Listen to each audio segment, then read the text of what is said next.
So I understand that you were in the original BHL. The original BHL. Can you tell us what that stands for and tell us a little bit more about that? BHL stands for the Bikini Hockey League, and it was both a league and a reality show that promoted hockey during the lockout. So we thought, what better than to put hockey and bikinis together and keep the interest alive? I thought I had a good idea. You win some, you lose some, I guess. You want to put on a bikini, look like that? No. I wouldn't. Well, I'm not gonna say that.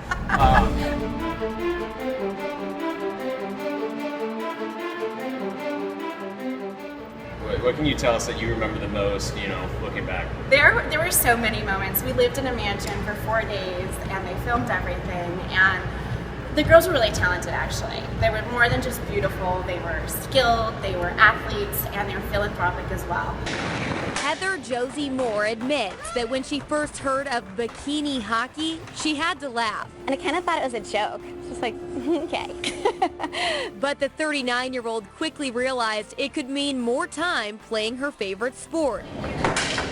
So she auditioned for the new Bikini Hockey League. She landed a spot on the team and headed to Oklahoma for filming. The mom of one is naturally nurturing. Tonight, she even took the time to teach me how to play. Heather wasn't the only BHL legend I got to meet up with in Scottsdale. I also got to spend some time with Norm Beaudin, an NHL alum from back in the day. His nickname is the Original Jet because he was the first player ever to sign with Winnipeg during their WHA debut in 1972. But even before that, Norm was one of the first ever St. Louis Blues back in 1967. And believe it or not, Norm is still playing and teaching hockey to this very day in Scottsdale. Even more mind-blowing is the fact that Norm is one of 3 guys over the age of 70 playing on his team at the BHL Cup. Now, of course, they're in the intermediate division, and obviously I was playing in the advanced division, but still, it's pretty impressive. After watching some of their game, I have to admit that Norm looked pretty silky out there, and he even let go some clap bombs. The guy can still let it rip. Okay.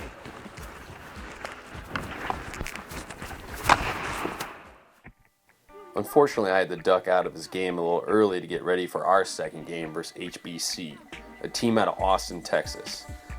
But as soon as I hit the ice for warm-ups, I had to get right back off. I'm about to piss myself. I'll be back in 1 minute, all right? Are you mic'd right now, Phil? Yeah. Oh, this is gonna be difficult.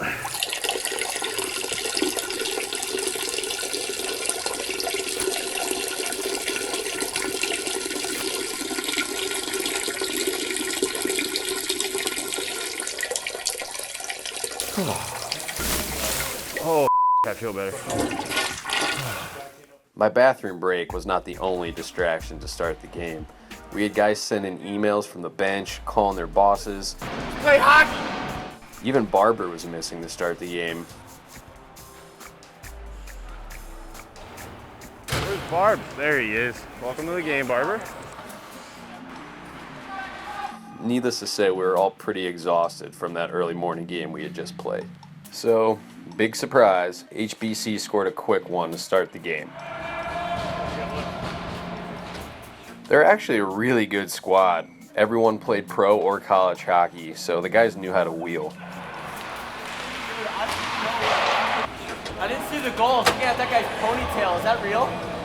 One of their vets was this dude with a ponytail. He had a bit of a Brent Burns style to his game. He could rush the puck up the ice, he was big, a little physical, but most importantly, he had a custom ponytail hole located on the back of his helmet.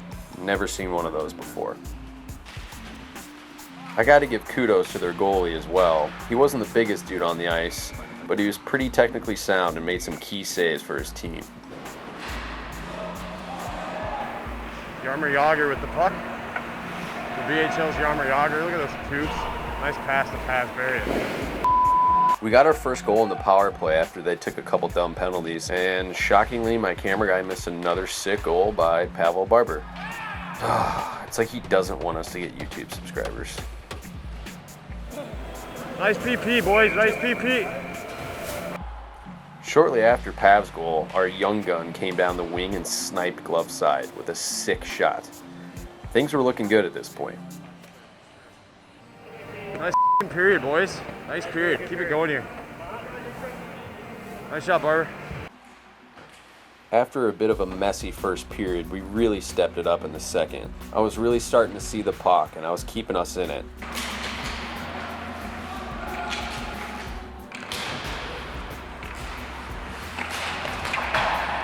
We also created a lot of scoring opportunities, but the bounces just didn't seem to go our way.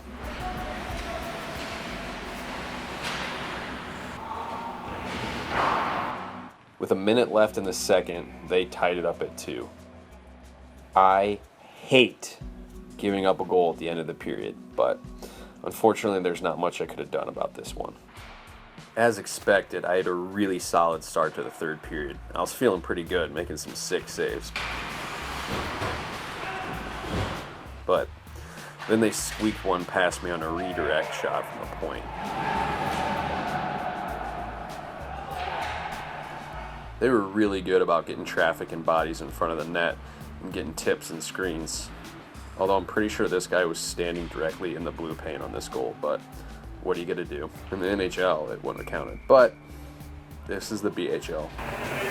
I've been bumped into like 12 times in the blue paint. Even though we were down, I thought for sure we were about to make another miraculous comeback, but they put the nail in the coffin on this one with just over 3 minutes left in the game. It was pretty obvious that the boys ran out of gas, and we used up all our magic in game 1. They were able to chip in one last goal at the end, which really stung, to make the final score 6-2. It was brutal. It was a really tough loss to swallow, but our tournament life is not over. We're still alive. If we win our third game in regulation tomorrow, then we have a shot at advancing to the championship round. And as a beer league goalie, you gotta be optimistic and have a short memory, knowing when to reset.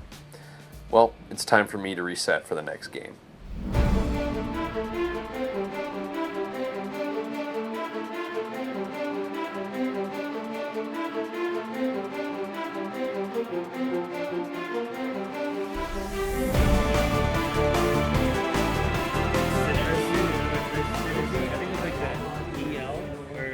So when I can finally have a man cave one day, I got some pretty good ideas from 18 degrees here. This bar is awesome. It was clear.